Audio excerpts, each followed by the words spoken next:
Tokia merasa malu untuk menerimanya.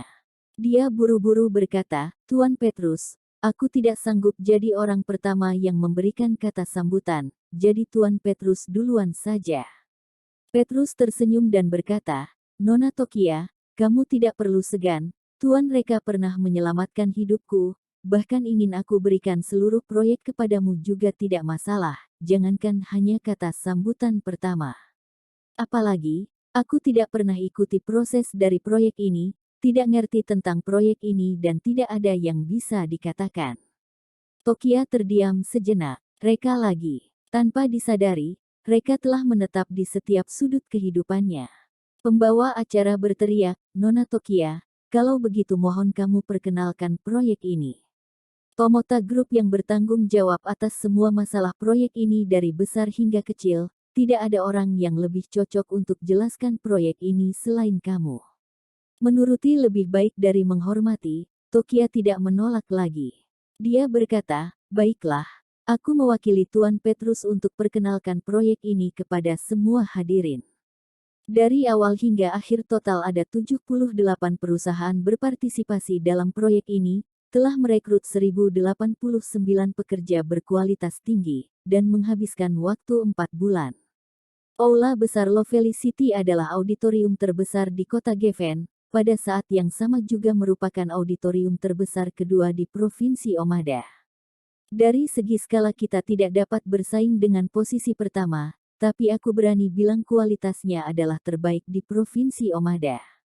Tokia telah menghafal naskah itu, sehingga dia dapat mengatakannya dengan alami dan lancar. Semua hadirin bersorak-sorak. Tepat pada saat dia sedang berbicara, pintu auditorium tiba-tiba ditendang hingga terbuka. Selanjutnya, terdapat banyak orang berjalan masuk. Orang-orang ini membawa pistol dan mengenakan pakaian seragam. Mereka terlihat seperti polisi bersenjata. Jumlahnya lebih dari 50 orang, pemimpinnya adalah Sheng Sabre. Dia berteriak dengan keras, "Polisi sedang menjalankan tugas, jadi semua orang tolong kerja sama dengan kami. Sekarang, semua orang tetap berada di tempat, jangan ada yang gerak." Tim pertama, mengepung di sebelah kiri. Tim kedua, sebelah kanan.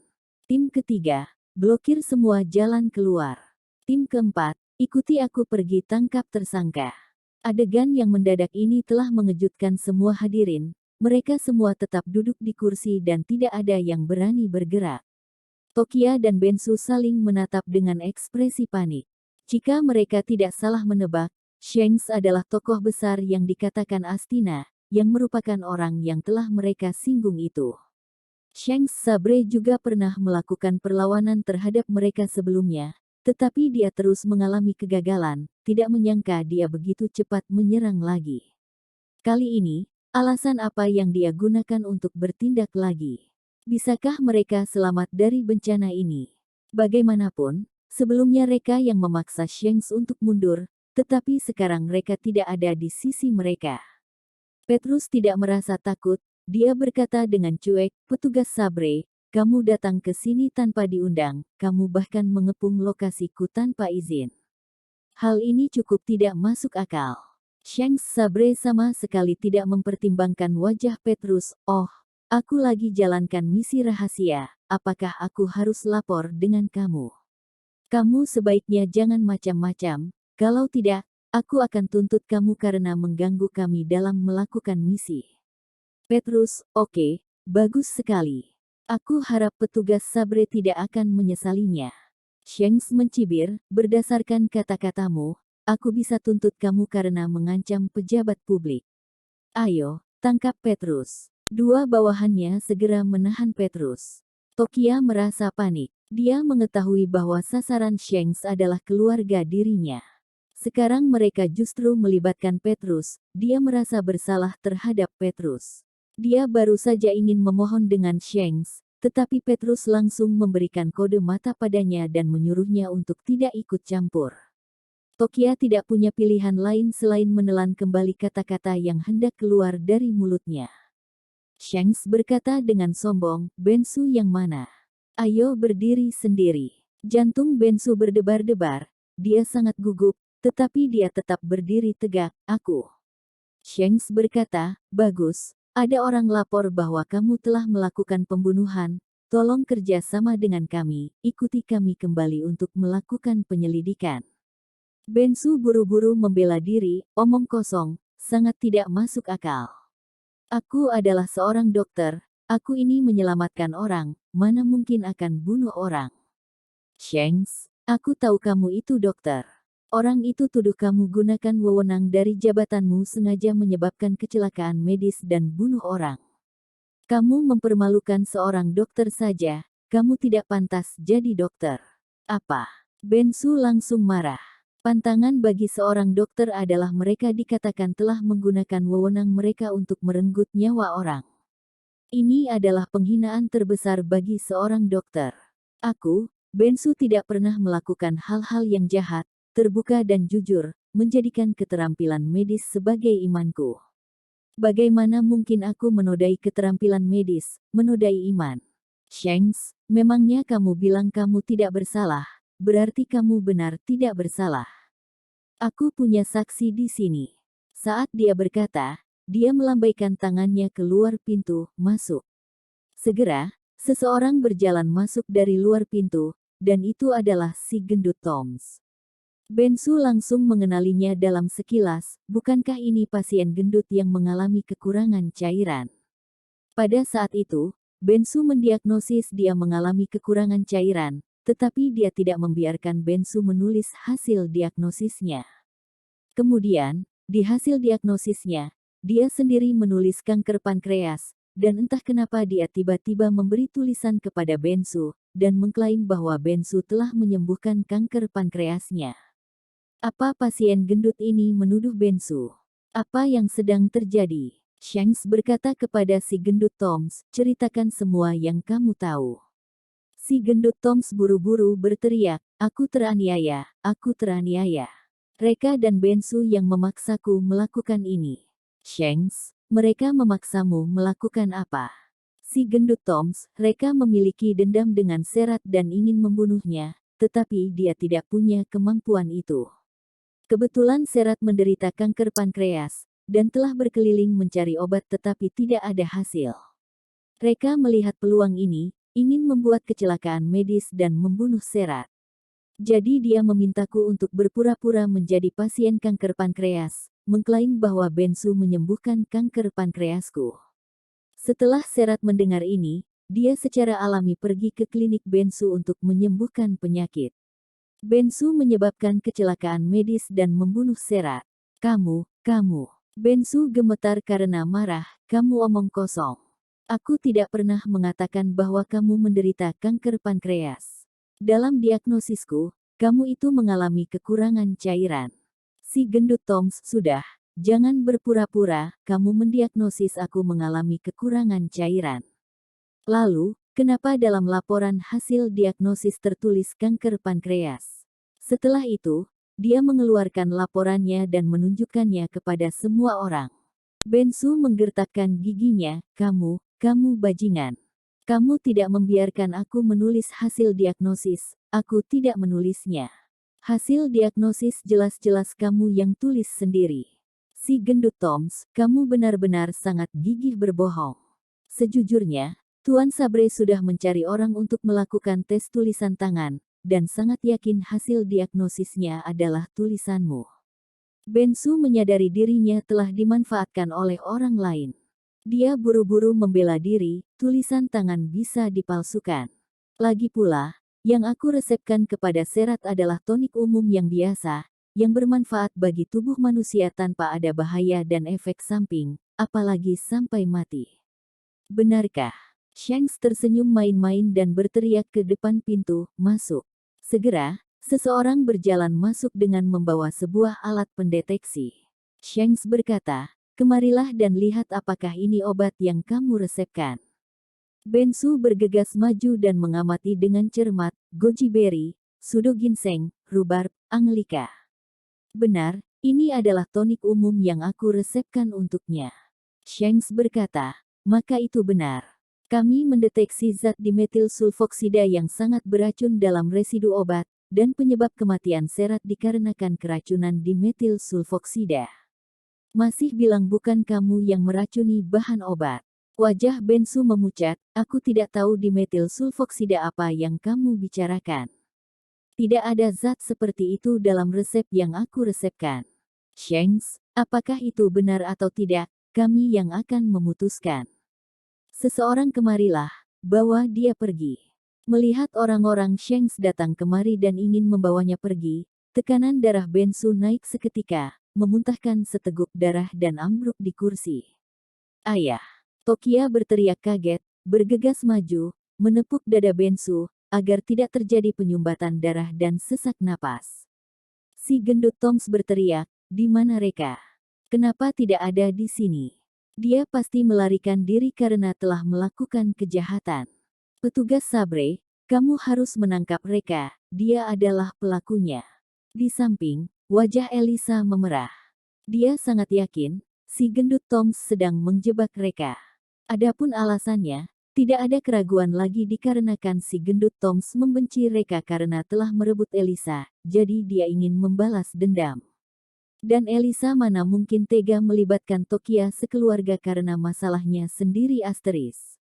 Dia bergegas dan memarahi si gendut Toms dan berkata, si gendut Toms, kamu keterlaluan.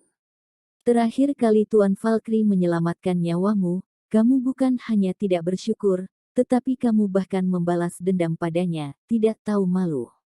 Si gendut Toms mengutuk, puih, yang tidak tahu malu itu dia. Merebut wanitaku, apakah dia punya kemampuan itu? Tidak mengintrospeksi diri dan lihat apa kelebihan dirinya. Elisa segera menjelaskan, kamu sudah salah paham pada Reka. Sebenarnya, aku yang memaksa Reka untuk menyamar sebagai kekasihku untuk menyingkirkanmu.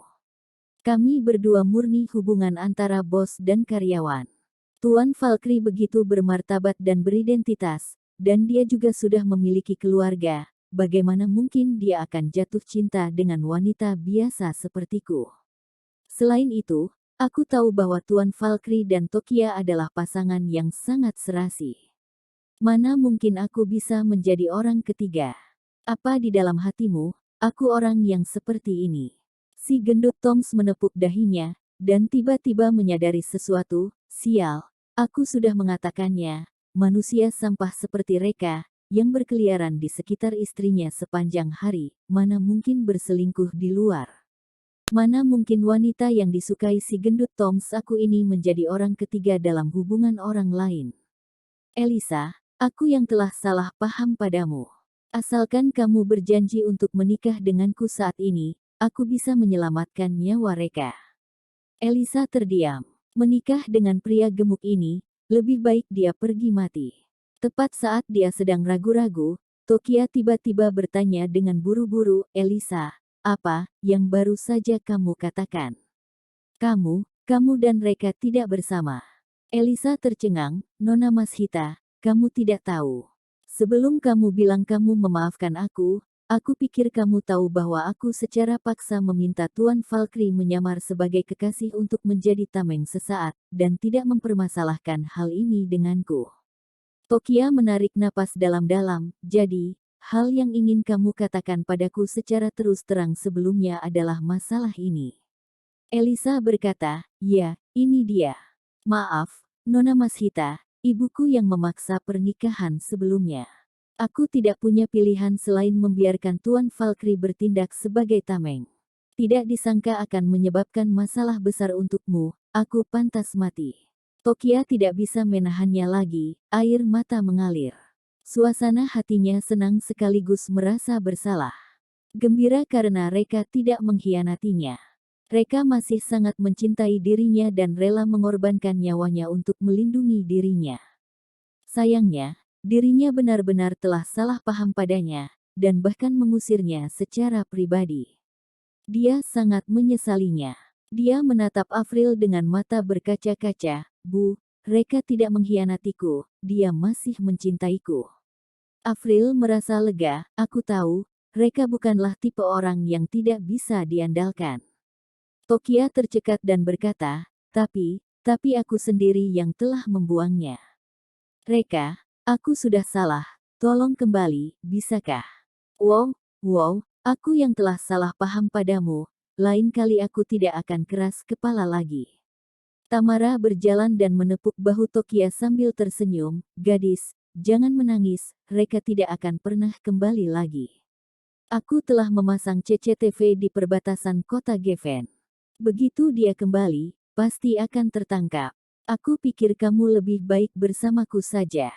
Jangan khawatir, kedepannya aku akan memperlakukan dirimu lebih baik daripada Reka. Wajah Tokia tiba-tiba memucat, apa? Hampir 1.000 orang pasukan di perbatasan kota Geffen, kamu yang mengaturnya. Tamara mengangguk, tentu saja. Selain aku, siapa lagi yang memiliki kekuatan ini di Provinsi Omada? Tokia benar-benar tercengang, aku mohon padamu, ampuni Reka.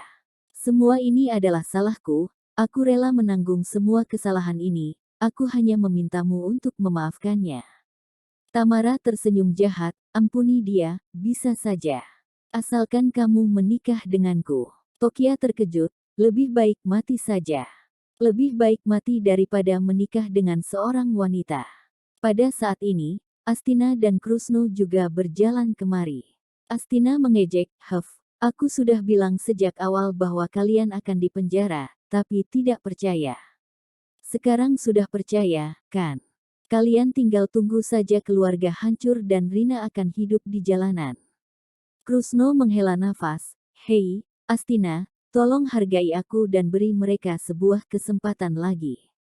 Bagaimanapun juga, mereka adalah putra dan cucuku, jika aku hanya melihat dan tidak menyelamatkannya, orang-orang mungkin akan membuat lelucon tentang ini. Astina memikirkannya, dan berkata, Bok, aku akan memberimu satu kesempatan terakhir. Pindahkan properti keluargamu menjadi atas namaku, aku akan menyelamatkan hidup keluargamu. Tentu saja, aku juga akan membantumu merawat dan membesarkan Rina. Setelah itu, dia mengeluarkan sebuah kontrak. Tokia melirik sekilas tim polisi bersenjata, lalu melihat lagi ke Tamara, dan pada akhirnya mengertakkan gigi, mengangkat tangannya untuk menandatangani. Zeus sangat cemas, dan dengan cepat menghentikan Tokia, kakak, tidak boleh ditandatangani. Ini adalah usaha kerja keras kamu dan kakak ipar, bagaimana bisa memberikannya kepada orang lain begitu saja? Percayalah padaku, kakak ipar akan kembali, dia pasti akan segera kembali.